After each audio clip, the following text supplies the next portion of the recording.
Já comecei aqui. Boa noite, pessoal. Sejam bem-vindos. Vamos chegando aí, galera. Boa noite. E aí, Jéssica, boa noite. Pati. Chega mais, pessoal. Hoje vai ter tem uma galera aí que já me falou que vai querer participar da live. E não vou ficar enrolando muito não, gente, para não ficar longo e depois quem quiser assistir, quem não puder participar hoje, conseguir ver sem ter aquela enrolação, né? Então, boa noite aí. Tá dando para me ouvir bem, pessoal? Vocês estão conseguindo me ver bem aí? Tá tudo ok com a nossa transmissão?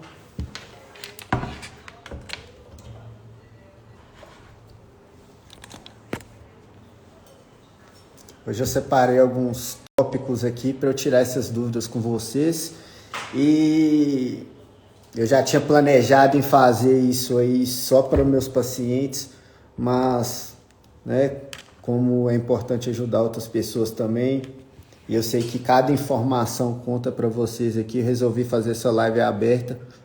Então vamos lá, porque tem, né, não vou chegar e falar sobre tudo que dá para falar sobre exames laboratoriais, é claro, não é nem a pretensão de fazer isso aqui, não é uma live, não é um tratado, mas existem alguns erros que são cometidos e são simples de ser resolvidos, né? Isso aí eu tenho certeza que vai mudar a visão que vocês têm em relação aos exames laboratoriais. A partir de hoje, tenho certeza que vocês vão ver de outra forma. Tem muita gente mandando dúvidas aqui, não acredito que não vai dar para tirar a dúvida de todo mundo, justamente quando vou falar sobre todo o assunto, né? Mas só sobre esses dois principais erros que eu vejo aí, que dá para qualquer pessoa, né? Até quem não conhece nada sobre a saúde consegue ver o exame e analisar isso aí. Vamos lá, pessoal. Vocês costumam pegar, né? Vamos começar agora para o que importa. Quero a atenção de vocês aqui, rapidinho, é importante vocês terem atenção aqui nesse momento. Quando vocês vão fazer um exame laboratorial, né? Vocês vão colher o sangue, vocês vão colher a saliva, fio capilar, exame de urina, exame de fezes.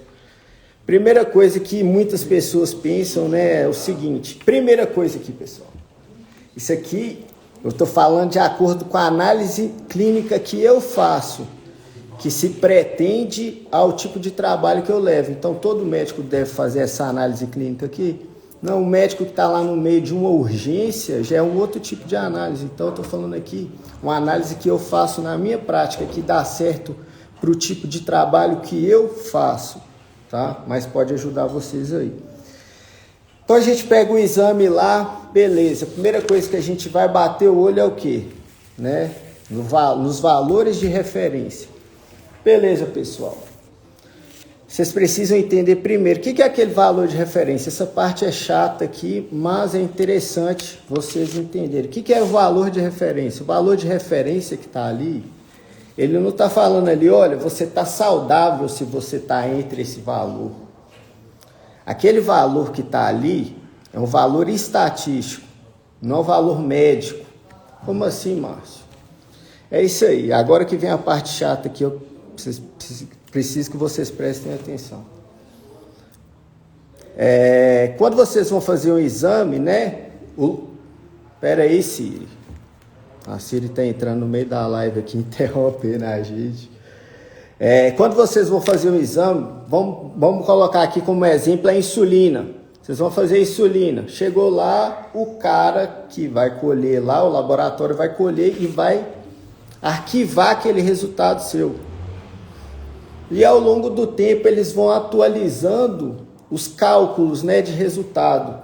Então, como que eles vão fazer aquele valor de referência?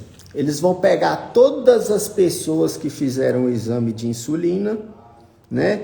Eles vão fazer uma média, né? Eu fiz até um desenho aqui para vocês entenderem, gente, como que isso aqui funciona, que é a coisa mais simples do mundo. O que é o valor de referência? É o seguinte, vamos supor, um exame de insulina, né? Vamos supor que o mínimo que uma pessoa fez foi 1 e o total que uma pessoa fez no exame foi 70. O que o laboratório vai fazer?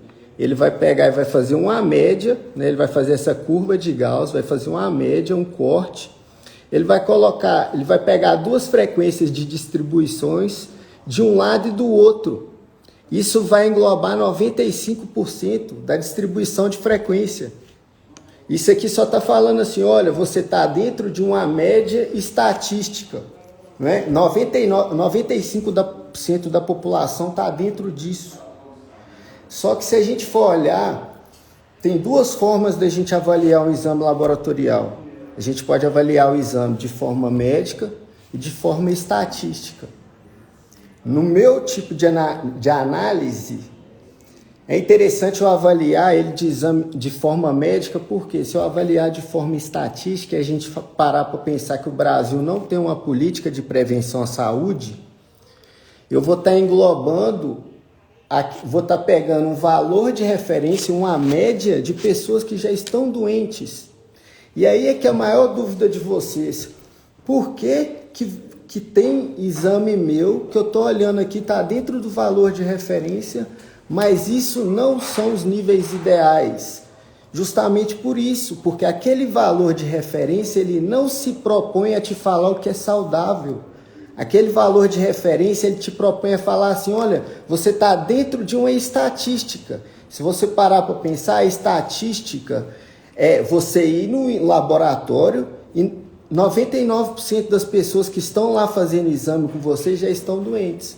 Então é a estatística de doentes.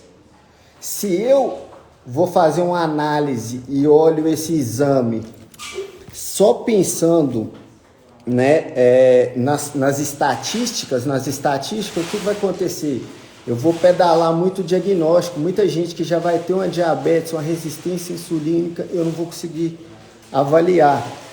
Então, com esse tipo de análise, só esse pequeno erro de achar que o valor de referência é o que tem que ser buscado, isso não é verdade, não é 100% de verdade. Ah, Márcio, mas isso não tem nenhum exame que dá para a gente avaliar de acordo com o valor de referência?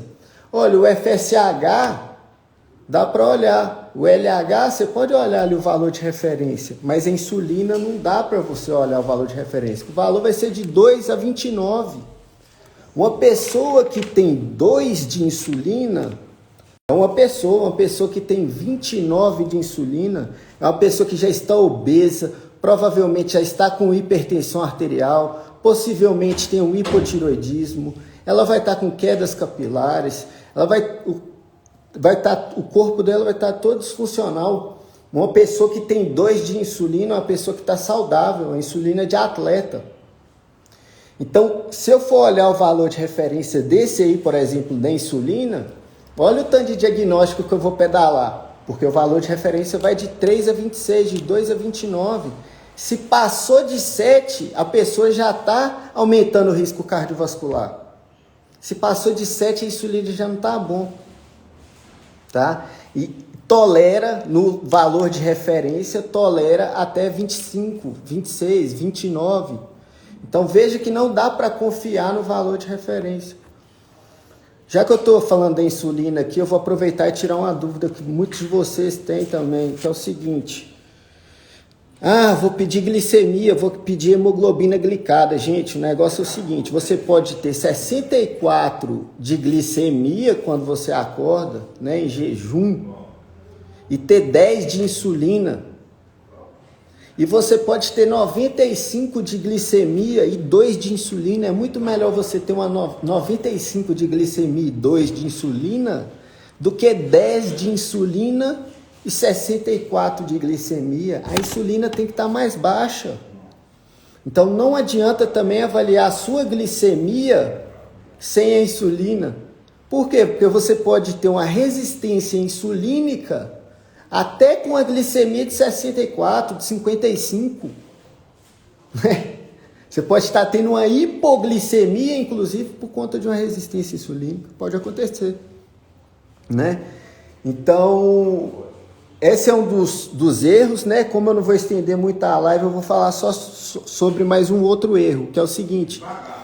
A gente tem, né, tem esse padrão de achar que existe isso, de achar que os exames laboratoriais são tipo assim, analógicos. Então, todo o resultado dele ali vai ser totalmente fidedigno, que eles têm uma acurácia muito boa, que todos eles têm uma especificidade muito boa, que tem uma sensibilidade muito boa. Mas não é isso que acontece na prática, por isso que a gente tem os falsos positivos, que existem os falsos negativos.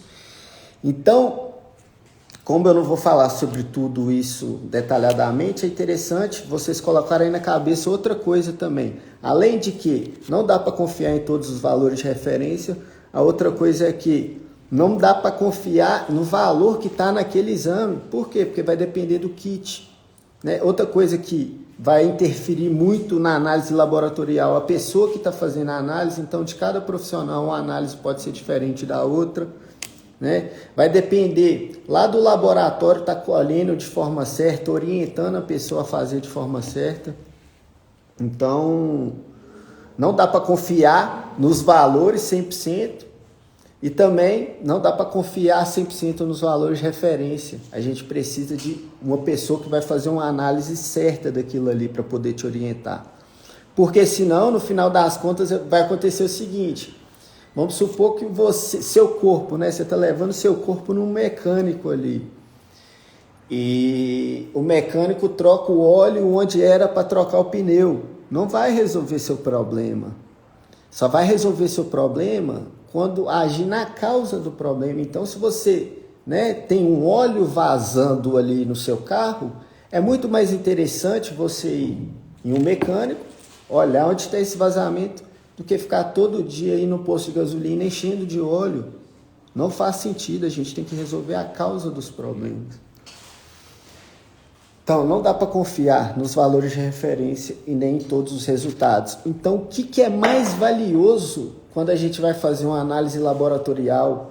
A análise laboratorial só me fala assim, isso aqui é a bioquímica, é um terreno biológico daquela pessoa. Só está me falando a bioquímica, eu preciso entender quem é aquela pessoa, eu tenho que ouvir o discurso dela. Então, o exame de sangue é só papel, né? Os exames laboratoriais são só papel, por isso que a gente tem que ouvir muito as queixas da pessoa. Porque se ela está falando comigo que o cabelo dela está caindo, mas não mostra no exame, eu tenho que acreditar nela que o cabelo está caindo. Por que eu acho que ela está mentindo para mim? Se ela tem constipação, por que eu acho que ela está mentindo? Só porque não está aparecendo no exame. Ah, ela fala que a memória dela tá ruim. Por que ela tá mentindo se não tá aparecendo no exame? Né? Não precisa estar tudo aparecendo no exame para a pessoa sentir. Mas a gente tem que resolver até aquilo que ela está sentindo e não aparece no exame. Entende? Então, essa conversa era importante. Eu vou pensar se eu vou deixar salvo aqui. Vou ver se eu vou deixar salvo. Vamos lá, gente. Vou ver se eu respondo algumas perguntas aqui. Vou tentar responder algumas perguntas que são mais gerais, para não ficar uma coisa muito específica para uma pessoa só e mais gente conseguir se beneficiar disso aqui. Vamos lá. Quais exames básicos devemos fazer? Pergunta interessante. Olha, a coisa mais interessante, uma das atitudes que eu acho que deve ser feita e coerente na minha análise, é o seguinte: não sair pedindo tudo quanto é tipo de exame, né? Mas tem alguns exames que são indispensáveis. Eu diria que aí uns 13 exames são indispensáveis a gente fazer uma certa análise aí por um bom tempo, né? Regular eles ali, porque eles são como se fosse o pilar do corpo. E os exames laboratoriais, eles vão nos mostrar o seguinte: o nosso organismo é como se fosse uma corrente, né? Nosso organismo é uma orquestra, é como se fosse uma corrente. E essa corrente, ela estoura pelo elo mais fraco. Então, se você puxar essa corrente, ela vai estourar pelo elo mais fraco. O nosso organismo é assim também. Então, eu tenho que avaliar qual que é o elo mais fraco desse organismo para eu conseguir tratar ele. Entende? Para o corpo não ficar tão frágil. Então vai depender de cada pessoa, mas tem alguns básicos. Por exemplo, hemograma, né, que já é completo. A PCR ultrassensível é interessante pedir. A homocisteína é bom pedir, porque ela é um aminoácido que é marcador, né, de risco cardiovascular. Então a gente vê ali se a pessoa tem um alto risco cardiovascular, se ela tem risco cardiovascular, se não tem. É interessante pedir a ferritina, porque ela ferritina muito baixa pode causar um hipotireoidismo e outros sintomas. A ferritina alta demais pode ser um indicador de que tem uma gordura no fígado ali, de que o corpo pode estar em um processo inflamatório crônico, de que, ou então, no caso de hemocromatose, insulina é interessante para todo mundo, glicemia em jejum, hemoglobina glicada. O anti-TPO é interessante pedir pelo menos uma vez, porque ele vai analisar se tem ataque imunológico à tireoide. O T4, T3, TSH, T3 livre, vixe Maria, BH foi a loucura aqui, gol do Galo. O povo indóide aqui em Belo Horizonte quando é gol do Galo, viu, gente? Eu fico com inveja, meu time na Série B. Ave Maria. A gente tem que ser sincera, né, gente? Ai. Vamos seguir. Então vai depender de cada pessoa, gente. Vai depender de cada pessoa aí qual o exame. Mas tem uns bases aí. Eu falei ferritina, ferro sérico. Eu não peço muito na prática, né, selênio, zinco, magnésio. Não vejo necessidade. Eu vejo que tem mais necessidade mesmo de repor das pessoas. Deixa eu ver aqui outra pergunta.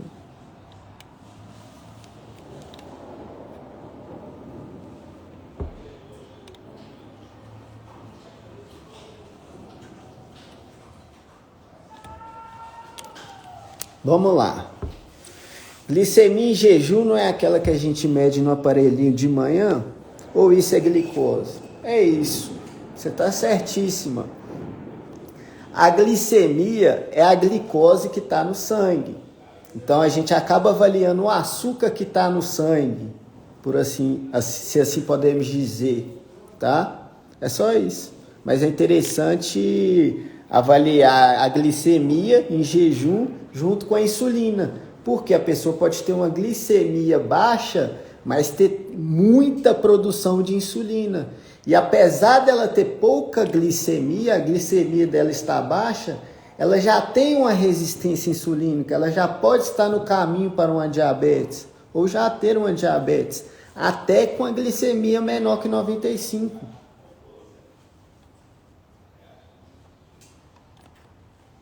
Vou responder mais uma pergunta, pessoal, só para não estender a live, mas a gente vai conversar muito sobre esse tema, tá? Podem ficar tranquilos que eu estou preparando, eu estou fazendo aqui por trás dos bastidores muita coisa boa para vocês entenderem esse processo dos exames laboratoriais, tá? Podem ficar tranquilos que não vai ser a última, não. Pergunta muito boa, eu vou responder, vale para todo mundo. Primeira coisa, pessoal, não tá dando para aparecer aqui, eu não tô vendo quem é que perguntou, mas foi assim, quais são os indicadores de inflamação crônica? Então a gente tem que fazer uma análise para a inflamação da seguinte forma: a inflamação crônica é tão ruim quanto a inflamação aguda é boa.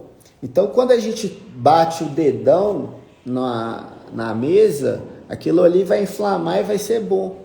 Então, aquele processo inflamatório agudo vai fazer parte da cicatrização, tá? Entretanto, aquilo ali é bom, né? Só que o processo inflamatório crônico não é bom. Ele é muito ruim, prejudicial à saúde. Então, quando a gente tem um processo inflamatório crônico, a gente está aumentando o nosso risco cardiovascular. Então, a gente possivelmente está aumentando, né, diminuindo a nossa a quantidade de dias que a gente tem aqui na Terra, Possivelmente é isso, né? Quantidade de dias que você tem para escrever a sua história, no final das contas. Então, os marcadores que a gente tem aí, os indicadores de inflamação crônica, eu vou falar a base, né, o pilar dos de inflamação. Tem uns que acabam pegando inflamação aguda e crônica, não tem jeito, né? Mas pense que inflamação aguda aí é algo negativo. Inflamação crônica, aliás, é algo negativo. Então, homocisteína é um aminoácido que vai ter relação com a inflamação crônica. Então, a inflamação crônica vai levar essa homocisteína que vai aumentar o risco cardiovascular. A homocisteína é interessante que ela esteja abaixo de 7. A homocisteína acima de 7 quer dizer que existe um risco cardiovascular ali. Acima de 14, um alto risco cardiovascular. Uma insulina é um indicador de uma hiperinsulinemia, né? Uma insulina mais alta é um indicador de inflamação crônica, né? A insulina tem que estar até 7 no máximo. A ferritina, algumas pessoas toleram ferritina 200, 210, depende quem que é aquele corpo, mas no geral assim, a ferritina tem que estar acima de 75 até 180 mais ou menos. Passou muito disso, né? Ferritina lá de 500, 300 e pouco, já é uma inflamação crônica, também é um indicador. O ácido úrico elevado, passou de 4,9, já está alterado, já está começando a ficar alto. Não tem gota não, mas já está alto. Eu não vou esperar ficar com gota, então tem que resolver, diminuir esse ácido úrico, né? 4,9 já começa a tratar aí. Deixa eu ver, a PCR ultrassensível ela vai mostrar inflamação aguda e crônica, mas as maiores referências nesse assunto, né, que tudo isso que eu estou falando aqui é da medicina funcional, que é a medicina que funciona, as referências falam o seguinte: olha, você só dê alta para o seu paciente quando a PCR dele, ultrassensível, tiver menor que 0,5. Então, nós temos que nos virar aqui para fazer isso acontecer, né? Mas é isso, pessoal. Outra coisa, eu vou só falar um negócio aqui rapidinho para vocês. Quando vocês vão avaliar o lipidograma, vocês vão olhar o lipidograma seus, HDL, triglicérides, LDL. Não olha daquela forma assim, existe colesterol ruim e colesterol bom. Não existe isso mais, gente. Já se sabem que tem, né, daquele colesterol que falavam que era ruim, que é o LDL, existem 11 subtipos. Desses 11 subtipos, apenas 2 deles são considerados maléficos, né? Todo o restante é benéfico. Então a gente não tem que ficar bitolado em diminuir colesterol, vocês têm que entender isso aqui, tá? Isso é uma das coisas. Quando vocês vão avaliar lá colesterol, né, total, HDL, LDL, a única coisa que interessa é você fazer, né, a relação do seu triglicérides com o seu HDL.